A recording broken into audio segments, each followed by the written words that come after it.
Oh, am I supposed to feel bad? Womp womp womp. This is what you get for being a coon. Your ancestors really whooped your ass with this one. You really stood up with your black ass, bought a ticket to go see an idol who is known for doing blackface, mocking your people, and being racist towards your people. And it's sure that you don't want to high-five your black ass. You clowned yourself, and I do not feel bad. This is a perfect example to those black hip-hop fans who like to stand up for their racist idols. Put your blackness before your idols. Have some self-respect. Stand the fuck up.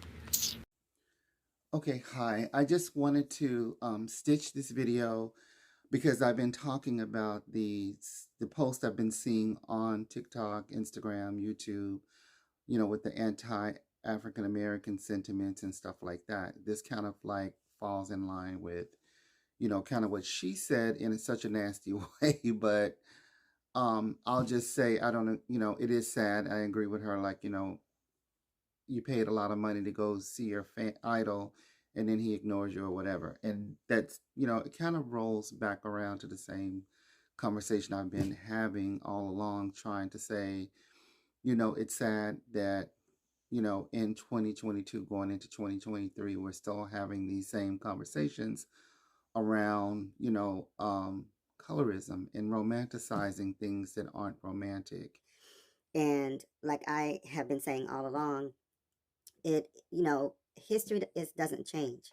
And the fact that people are, and I'm only talking to black people, I'm not talking about anybody else right now, I'm talking to a black on black, people who look like me, conversation about how we, in general, us, are doing the worst damage to ourselves and how we talk to each other and how we ourselves are playing into, the stereotypes. And it needs to stop. And it's really sad.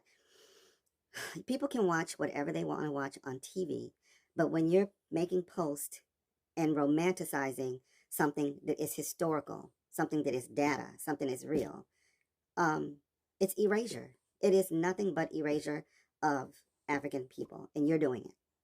And you know what you guys are doing when you watch Bridgerton, Hamilton, and you glorify these people and immortalize them as if black people were a part of that story when you know they were the erasure part.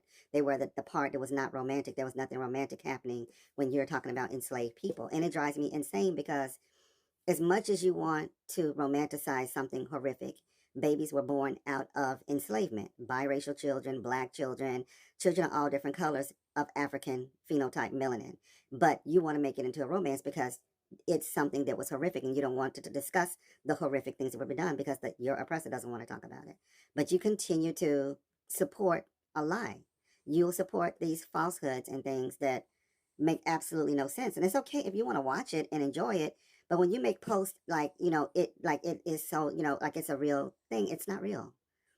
Enslavement was not a romance. I'm sorry, Sally Hemings and all that, George Washington, all that. Y'all know the history, know the story. It's not romantic. I'm sorry. Bridgerton, I'm not watching that. I'm not watching any of those Hollywood productions that are for enjoyment and enjoyment only, but they're not reality. They're not a real thing. And a lot of times people, because they're biracial or mixed or whatever, we're not talking about you guys in the present day. If your mom and dad got together and made a baby or however you came here on the planet, we don't care. All we care about is not lying about history and pretending like it was so romantic, because not everything is romance. And especially when you're seeing people consistently still to this day being brutalized through a system, through our ancestry, 400 and 500 years coming up to this time, you're still seeing these kinds of things happening, and it's not romantic. And if you just look at Netflix, I mean, God forbid, but Netflix is a hot mess. Have Jeffrey Dahmer's story and people are romanticizing it. And there's nothing romantic about what happened to those black young men in Atlanta. They were gay. They were black. They were brutalized by an oppressive type of person in the modern day time. So, and everybody knows the story behind it because you watched it. You've seen how people just glossed it over as if it was no big deal. And then like you have people now making jokes and making little stitching their own little, post about it as if these people's whose family members are still alive and have to go on TikTok or go on Instagram and see you guys behaving and mocking that story. And it's not funny. And like I said, you're seeing these, people who appropriate black culture and they love I really do believe they do love the black culture, but they don't like the phenotype. They don't like the color of your skin. So they will mock and they will collect their coins. They will park in your neighborhood, put a hair store right, plant it right in a black neighborhood where black people live. Black people go in the store and buy their products and build their wealth. Meanwhile, you see their kids and their grandkids and their great grandkids and their relatives out here on the internet cutting the fool. But they're making a profit. You're going to their concerts. You're traveling all the way across the continent into places, spending all your money, all of your hard-earned money, and you're buying tickets to shows, supporting that person's wealth. Then when it comes, you're just getting a picture or a handshake, bitch, you're trash. You're ghetto. You're nothing. They're up there shaking their ass to the music. You're sitting there, enjoying the concert, enjoying it and everything. But when it comes to you and your melanated skin, bitch, don't touch me, bitch. And then you get some watered down apology. Well, you can, and I don't understand how people can sit there. You watch Asian movies, you watch movies from India, you watch movies from the United States and America. How many movies are you seeing where it looks diverse like the real world? I'll wait. Because you're not going to see it in any facets of any kind of movie and picture, not even in Nollywood. And they black people, and they still cutting the food with the same nonsense. And so when you're putting, watching these shows and everything, and you are romanticizing something that clearly is not romantic, please stop. Just stop it. It is not a romance. And don't indoctrinate your relationship with your parents. If you have a parent of a different race, don't relate that to slavery. It is two totally separate different things. Please understand. Whatever you are in the world, if you're half this, half that, and you got 2/3 of that, tell both sides of your family history. For example, I saw a black lady whose daughter is half Guatemalan. And she posted her Sweet 16. She called it a quinceanera. And then she was bragging about what all she got from her Guatemalan family. Then when she went to say what her family from South Carolina, North Carolina, and the Carolinas, the South, the only thing her grandparents gave her was a needle and a thread to make a quilt. Bitch, they didn't give her a brother sewing machine or a single sewing machine. They just gave her a needle and some thread, and that was to symbolize their heritage. Really? You couldn't think of anything else historical from your family roots to give her. Not an heirloom, not a statue, not a picture of her black grandmother. Something treasurable. But what they gave her was a needle and thread. I mean, I can't. But I think for me personally, when I do see these people out here who are talking about being proud to be Afro-Indigenous, the side that they always want to talk about is the side of the non-African family. They want to talk about the indigenous side, which is non-African. There's no stories, no roots tracing going back to Africa, none of that. Because guess what? Bitch, it's not a beautiful romantic story. They can't romanticize it. They can't romanticize something that went on for 400 or 500 years.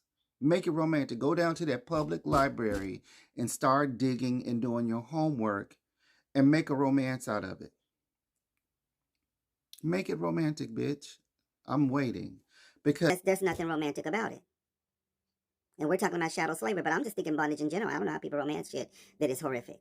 But I'm waiting for somebody to explain it to me how it's romantic. You have black guys who are in school, studied genealogy, and can trace roots back, and they're romanticizing it. You're romanticizing enslaved people. How? I do not understand how you can romanticize, because through pain and through all of that, people were still trying to get freed. How do you think people ended up running away in the Harriet Tubman story alone? The Underground Railroad. Do you think they really was getting on a train? Do you think they had trains back then? For black folks. Does it sound romantic to you? Because it don't to me. And I'm just trying to understand. When you are talking about multiculturalism in black people, we all have it. Every last single person, I don't care who you are, adopted or whatever. That shit is just nothing to us, because the enslaved part of the story was not romantic. Babies were born, generations and generations of all of this shit kept going and rolling and rolling and rolling. Now you get to modern day, probably like less than 50 years ago and stuff like that, when people start making a decision to date outside their race. We done all done that. A lot of us have. But do you lose your damn mind and start romanticizing slavery? Hell no. And if you're going to be proud Of your indigenous side, which is not African, you need to be proud of your African side and tell those stories, which may or may not be a romantic story. Maybe the romantic part is just your mom and dad as a couple, or your mom had a boyfriend and you were created out of that side of the family, and you can tell both sides of that portion of the romantic side. But when you start trailing down through the enslaved part, where people were being in bondage and forced and all of these things, don't romanticize that, because it wasn't romantic, baby. don't do it. And if you don't believe it wasn't romantic, go to the library and start digging into those slave stories. Start there. Start with your slave stories. I read what I could. They're hard to read, but read it and see how romantic it is. But for the meantime, y'all go ahead and watch Bridgerton and, whatever show or K-pop idol, whatever y'all, like to do. I do the BL dramas, but I'm realistic with my shit. I study the language. I study a little Filipino language. I study a little bit of Spanish. I watch the telenovelas and all that. But what I'm not fixing to do is romanticize shit that's not romantic. And when I talk about it, I'm talking about it from the perspective of just enjoying it for what it is. I'm not trying to put myself there and then replace anybody and become that character in that film. I'm not thinking like that because I know this shit ain't for me. But I still can appreciate their culture and appreciate all things, even though they might look at me and call me all kinds of sordid things, which some of them have, but that don't make me hate the whole entire group because I understand what colorism and what it does and how that doesn't solve anything by feeling hate in my heart for people. We always the ones who have to like lay down a damn sword and just be the damn train, be the railroad tracks for people to run over us and build their wealth. And you just keep romanticizing shit. And it's like, stop that. You can have some pride about yourself. You can have as many races of people if you want. You can lay down with all of them. We don't care about that. We don't claim your ass. At the end of the day, you can be as white as snow. We know that you are part of our culture, whether you claim us or not. And that's when you get to the point where you're romanticizing shit because you're embarrassed about the enslaved part. And that's all it is to it, because it wasn't nothing nice. And you wanted to just don't forget about the past, forget about it. Things are different. No, they're not. Because you got all these unsolved cases over here, sitting over here still pending, of people that and heard about, that their family is grieving and got no kind of resolution to those situations that happened to them. And see, history just repeats itself over and over. But you can sit there and still romanticize any and everything just to kind of like squash and silence the truth. And that's all that is. I got to stop now because it's going over, and I'm going to have to edit it down because it's almost 15 minutes of me talking about the romance of it all, and it ain't romantic. So please stop. I'm begging you, stop posting these damn videos talking about things that aren't romantic, because this shit was not romantic. If you don't believe it, just do your own research and read. They're telling you, you don't need to study Black history for a reason. Because why they don't want you to know? Because it wasn't Bridgerton. Okay. Sorry, it wasn't a love story. It was anything but, baby. So enjoy it for what it is. Netflix is making all those coins, retelling stories, and people are just romanticizing Jeffrey Dahmer. Girl, bye. Take care. I'm Princess Ariel. If you love having these chats, these conversations, you understand where I'm coming from, please comment below and say you agree. If you disagree, that's fine. Keep on out there on Fantasy Island. And then when you get your inward wake-up call, don't come crying to me. Just remember what I told you. The beginning of the video should tell you everything you need to know. Thank you. Bye.